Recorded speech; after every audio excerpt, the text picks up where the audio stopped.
What is up, everyone? I am Pete D'Alessandro with Five Tool, and today I'm here with Coach Farber of the 2023 Alamo Drillers, and we're just going to talk a little bit about his team before the Pudge World Classic at Zplex Texas Sports Village in Melissa this coming week. How's it going, Coach? Good, good. Thanks for having me, Peter. Yeah, no problem at all. So this is a big tournament coming up. I'm sure your team's probably prepared, but how have they been looking the past few weeks in other tournaments? Well, we actually had our second day of the summer today, so this is our first weekend. The weekend up leading up to, the Pudge is our first time together, and we actually have a couple kids that haven't been able to join. They're finishing up with the 2A state playoff in Round Rock, so they'll be joining us tomorrow for the first time this summer. So this is their first time together. Do you have any concerns about the team chemistry at all since they haven't been together much? Or No, great question. So most of our kids have played together in the past. We've had 14 kids that have been together for over a year. With the exception of a couple injuries, they're all returning. And so chemistry's really strong. That's one of the things we're really proud of is the way that our boys play together and stay together. Regardless whether we play well, we don't play well, they still get along. We don't have any infighting. And so from a culture or a chemistry standpoint, our kids really do well together. what are some of your favorite things about the group as a whole, coaching them? That's probably the number one thing. When we focus on that, we try and really work on just development overall. And part of that development is really just being a good sport and being a good teammate. That's really critical for us. We want a really strong culture, and not just the players, but the families as well. We're volunteering our time. We want to enjoy our time on the field, and we want to help the kids get better. And when we have distractions, or we have guys that don't have good attitudes, they don't want to, they want to play selfish minded instead of team minded. That really gets in the way of you enjoying yourself. And so I think overall, that's probably the thing that we're most proud of. Whether we play well, we don't play well, the kids stay together. That's good to hear. So you got a group of teenage baseball players, so you're bound to have some interesting characters on the team. Are there any players in particular that stick out in terms of, being a little crazy? Yeah, we do. How do I handle this one? Right off the top of my head, we have two kids that are 2024s, so they're a little bit younger. Mm-hmm. And Jet Thompson is a kid. He plays center field for us. He doesn't look like a freshman. He doesn't look like he just finished his freshman year. He's 6'2", 6'3", and about 190, 195.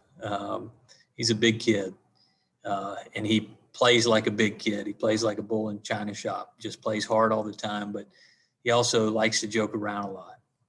And he's one of the youngest, if not the youngest, on the team. And so he takes his share of joking that he has to handle from his teammates, but he dishes out a lot as well. So he's kind of our. We have a couple of them, but he's probably the class clown number one. So moving on to the next week, you got a long week of baseball ahead of y'all. What's your plan for the pitching rotation this coming week? Do you have a solid plan? Well, we set our best plan in place. We know who's starting game one, and then from there, we have an idea. We're trying to line up our pitching this weekend so that we're ready to go on Tuesday. So we know Barrett Johnson's going to throw for us game one on Tuesday. Barrett's a great pitcher from Johnson High School, plays third base, plays corner outfield. He can play second, and he's a guy that can take the ball at any point in time. He threw for us today, threw an inning yesterday, threw an inning today. So he's where he needs to be. He's going to have Saturday, Sunday, Monday off, and then he'll be ready to go for us on Tuesday. We are down a couple guys, a couple of our stronger pitchers, actually. One's dealing with a low back injury. Ryan Peterson from Shiner High School just played in the state tournament. He's got a partially torn UCL. We didn't count on either of those things happening. It's really unfortunate. So we're going to be stretched thin, but that's something that we do fairly well is manage pitching. Most of our guys do throw. As long as they're throwing strikes, we play good defense. We have a chance to compete at least. So, and our focus is really about development. we don't really ever focus on winning. If we play good baseball, the winning takes care of itself. And so, if we just get strikes, we're going to give up some hits, but we're also going to play good defense. We have a plan, but it's a double elimination tournament, and that can get blown up pretty quick. So, but we'll figure it out. Oh, for sure. And it's a really unfortunate to hear about the kids that are injured. I mean, you never want to see that, obviously. And we at Five Tool wish the best for those kids in their recovery. Appreciate it. Thank you. But at the Pudge, there are going to be plenty of scouts out there watching these kids. It's one of the benefits of playing in these tournaments. Are there any overlooked or underrated kids in your team that you think scouts should be watching out for this week? I don't know that anybody's underlooked. It's a unique time for college baseball and for high school baseball. Some of these guys are just getting back out on the road, all the Division I coaches, and there's still a buildup of players at the college level where guys still have eligibility because of COVID. And so, we really don't worry about that a whole lot. We tell our guys, play the right way, take care of the things you can, and then, good things are going to happen for them. So I don't know that anybody's overlooked. We've got some guys that'll play at the next level. I think most of our guys will play at the next level, but they're still 2 years away. So, and a couple, 3 years away. So how big and strong are they going to get between now and the time they actually get a chance to sign? How fast are they going to get? Those things are still up in the air, but from a development standpoint, most of our guys are right on track to make the jump to the next level. So, all right, last question for you here. I got a little segment called Five Tool Rapid Fire Questions. So I'm going to name each of the 5 tools, and you're going to name the first guy on your team that comes to mind. All right. Do it. All right, let's do it. 5 tool hitting.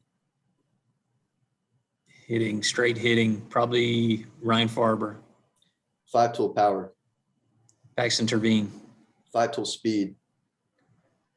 Ryan Farber. 5 tool glove.